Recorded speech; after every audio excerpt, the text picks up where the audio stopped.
What up? Welcome back to another video, guys. It is another beautiful day in dirty Jersey. Blue skies, clear skies, but we do have some rain coming down later on this afternoon. It is Father's Day weekend, so happy Father's Day to all my fellow riders who are fathers out there. Look at this beauty. She's all nice and clean. She's empty though, so we're gonna go ahead and fill her up.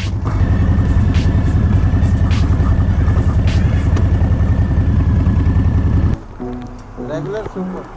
Super. Cash? Card.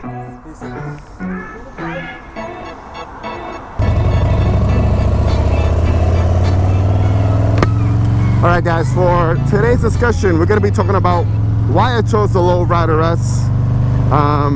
Reason why I'm doing this video is because there's a lot of people that are shopping right now, being that it's summertime and everyone's looking at this bike or looking at other softtails, and they're trying to make the right decision on what bike is the right bike for them. So I'm gonna take it down my story and how it happened for me, because prior to me getting this bike, this wasn't the bike that I was originally gonna get, that I was originally gonna buy. Reason being because the bike wasn't out.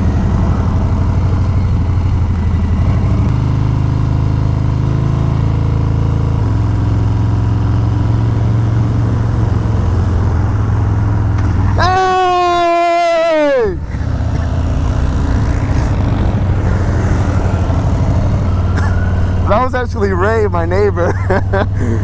Cool dude, man. That guy is so funny. Also, so we'll start from the drawing board. So first things first, way before this bike was out, I was already contemplating late winter, early spring that I wanted a new bike. And during that time, I had a 2019 Iron 883, which I loved, but you know, obviously I wanted something bigger. I wanted something more different, and yeah, it's a pretty cool 48. And I was ready for the next move, you know. So I started looking around. The number one choice, the obvious choice to me, was the Street Bob. It just made total sense to me. It was the perfect mid-size bike. It was light. It was a good price point. It still is. I feel like the Street Bob is priced at a good price. And I was set on it. I was like, you know what, it's a cool bike. I'm gonna take it out for a ride, which I did. Totally fell in love with the way it rode, the way it felt. Like I said before, the price point was good, so plus all over. Only thing that kind of deterred me away was the fact that the gas tank is not that big. Kind of wanted something much bigger. Coming up an Iron 883, you're dealing with that 3-gallon gas tank, and I definitely wanted something like around 5 or so. So that's the reason why I started looking at the regular Lowrider. Reason why I didn't end up getting the Lowrider is because I couldn't get past the chrome. And like I mentioned before, during that time this bike wasn't out yet.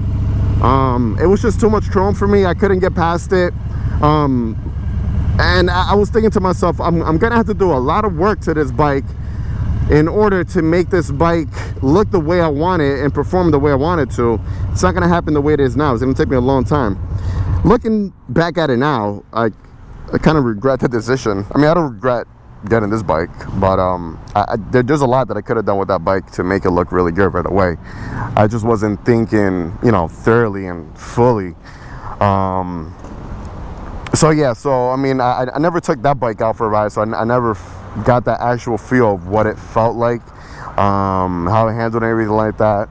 But I left it there as a secondary source. So number one, it was the Street Bob, and then I had like a bracket here for the what if bikes maybe. Anyways, so I found myself going back to the dealership, and I walk in, and I'm there looking at the Street Bob again. So the salesman's telling me, you know, it's sold already, and we're not gonna get another one for a little while. It's gonna take us a few weeks to get another one. I don't know what was happening, but I'm like, all right. So as I look across the dealership, there's this beautiful blacked out Heritage, all black. I'm talking about everything is all black. Beautiful, man. And I'm like, wow, like, what is that? And he goes, that's the Heritage. I'm like, oh, really? Like, it looks so different. I'm so used to looking at the Heritage, and I'm thinking, you know, chrome and everything. So he was like, yeah, you know, it's a new one. You know, they blacked everything out, blah, blah. I actually have the same bike, and it's amazing. I'm like, really? He goes, yeah. So we start talking about it, and I'm like, all right, honestly, like, I'm interested right now. Can we take the bike out? He said, of course. Let's go take the bike out. We took it out. And the bike, it felt amazing. It felt really good. I love the fact that you were able to take that windshield off from the front, and it totally changed the whole aesthetic of the bike in the front. If you wanted to, you could just take off a few bolts and take off the side bags off the back as well, and then you have another different bike. So it was like 2 or 3 different bikes in one, which to me, that's always a plus. Only thing about the Heritage was that it was just for me at the time, it was like it was too much money. I just thought it was a little too expensive. So right there and then we pull over. We're talking about the bike. He had taken out the Sport Glide because prior to me taking out the Heritage, I was like, hey, that bike looks pretty cool as well.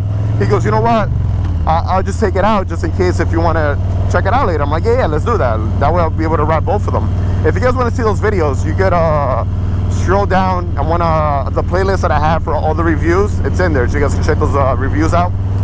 So let me get out of here.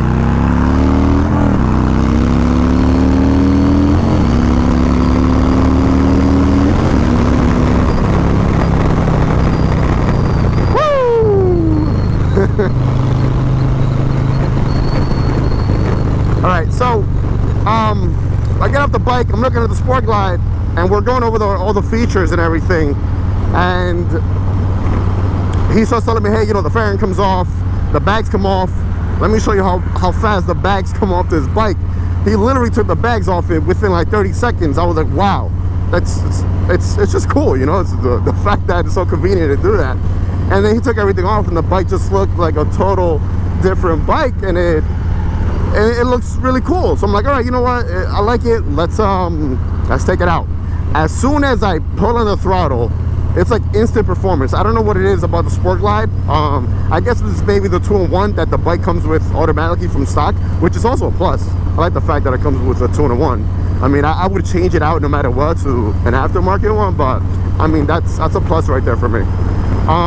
So instantly the performance on the Sport Glide was like, wow, I'm sold. Like, I'm sold just on the performance part of everything. I'm sold on the fact that I'm able to change everything around and make it look into a different bike. And it's a different bike. You're not used to seeing the Sport Glide out, you know. So back to the drum boards. It was like, all right, it was Street Bob, it was the Heritage, and not the Sport Glide. And I'm looking at prices and everything like that. Obviously right there and then it was like, all right, the Sport Glide's just a little pricey for me. I think the Sport Glide is a little too expensive, if I may say. I think it should just be maybe $2,000 cheaper, and I'll bet you the bike will do tremendously better in sales. And then the Heritage was also a little too expensive to me. And even though I did love the classic look of it, of the Heritage, that you look at the Heritage and it just has Harley Davidson built into it. I love that about it. It was just, I don't know, like, it was, I loved it, but it wasn't calling me, you know. The Sport Glide, I loved it, but it wasn't calling me. It's one thing when you love when you're, you know, you love a bike, but it's another thing when you're crazy about a bike and that bike literally calls you. So a month or two passed by. I'm still thinking, I'm at the drawing boards and I'm trying to see what makes sense for me at the moment. And boom, out of nowhere, Harley Davidson drops the news. This bike comes out, the picture surfaces the internet, there's little videos here and there. At first everybody thought it was a rumor, blah blah, it was bullshit. This is on the 3rd. And next day it was, you know what, no, it's 100%, that's the new Lowrider S. And I was like, I want it, I don't care, I'm getting that bike. I don't care if it's $18,000. I didn't mind it. And I looked at everything, I looked at the features, everything that this bike came with, and it just made total sense. So I went from the Street Bob to overlooking over the Lowrider S, to then looking at the Heritage and the Sport Glide. The other bikes on the Softail lineup, I just wasn't, they're cool bikes, I'm just not crazy about them. It's not a bike that I would have as a primary bike, and they're too damn expensive, man. Like, too expensive. Like for example, the Fat Boy is an amazing bike. I just don't like the big wide tire in the back. I think it's a little too wide. If they could, you know, maybe put a smaller tire, an inch or two, that might be great help. But the handle in that bike, I'm just not a fan of. I think it's a beautiful bike. It's a gorgeous bike. Not a fan of. Same thing with the Breakout. Same size tire. I'm not a fan of that, man. Not at all. I think it looks cool, but when it comes to performance, it's just not for me. Right there and then, I was set on the Lowrider S, and I was doing all my research, and I was trying to see when I was able to go see one. So right around that time, it was already the fall time, and Harley Davidson is doing all their demo rides. I was able to get on 2 demo rides because the first time wasn't enough. Like I really wanted to ride it again, not because I was questioning myself, but because I love the way the bike handled. So let's talk about that right now. First time getting on the bike, I put a leg over it. I was like, wow, stock seat, feels really good. I love the whole setup, the ergonomics of the bars. The bike is just plain beautiful. I love the little speed fairing in the front, even though I switched it out. But you know, these are upgrades that later on you change, and you know, you do. I took the bike out, instant power right away. The 114 is no joke. The way it performed, amazing. The looks of it, great. The fact that it was a brand new bike and nobody had it yet, great. It was just a win-win for me all the way around. Even though it is pretty expensive, I'm really happy with the purchase. I've been really happy. I have no doubts. I have no regrets about the bike so far. It's my baby. What else can I say, you know?